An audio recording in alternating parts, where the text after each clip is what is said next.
Renee Kuester-Sebranek is girding against hurting in helmet, gloves, and dry suit.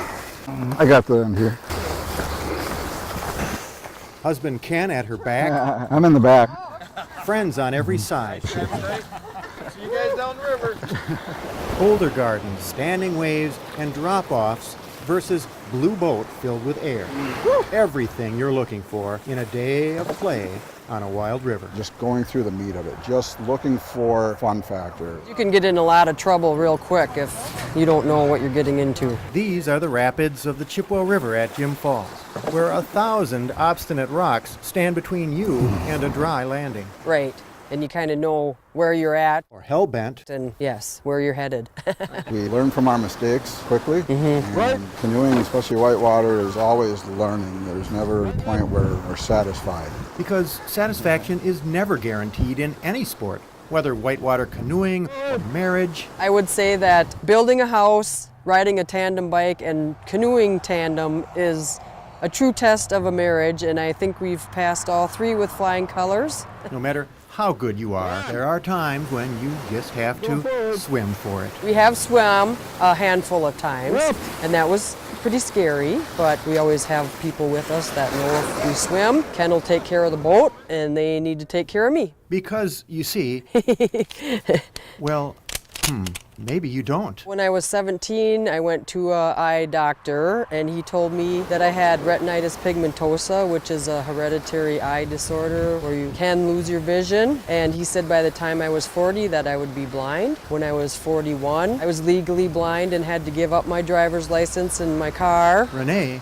is all right without sight. Ken and I have been canoeing 27 years, but we started doing whitewater in 2004, and 2007 is when I started losing my vision. But not the long view, that life can be flat as a pond or bumpy as a blue boat heading downstream in a healthy hurry. Yeah, it's exhilarating and exciting and scary at times. When we first started paddling, I was petrified of just the littlest riffles, but now I have worked my way up to class 3, 4, and I'm confident paddling with Ken because he's such an avid canoeer and a really good river reader. We don't paddle anything that he hasn't paddled before so that he makes sure it's safe. And then we've paddled a lot of the rivers several times, so then I get to know him a little bit, what's coming up. I mean, I can tell when there's a rapid coming up because it gets really loud and it starts getting faster. I knew that when Ken yelled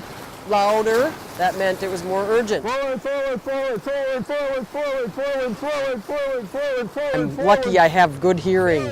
From ears to paddle, decisions made in the time it takes to dunk a blind canoeist. I have to kind of plan ahead, look at the water ahead, see what's coming up, and give her that command, what she needs to do with that paddle to move the front end of the boat while I'm working with the back end of the boat. When the world is whipped to froth, Renee puts her faith in the right-hand man on her left. Normally, yes.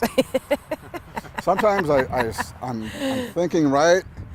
And then he says left. I'm looking at that rock on the right, and right comes up, but I meant left. And so it'll be, no, your other right, your other left. It is challenging, don't get me wrong, but I think we do it very well. It's not a matter of avoiding everything, but staying within our skill set. It's knowing what we can do, and sometimes, yeah, you push a little bit. You have to always be pushing it just a little bit. That's how you get better. Better? How better than bracing the bow, eyes closed, digging hard while the bottom falls out? How better than the spray in your face, your heart pounding like water hammering rock?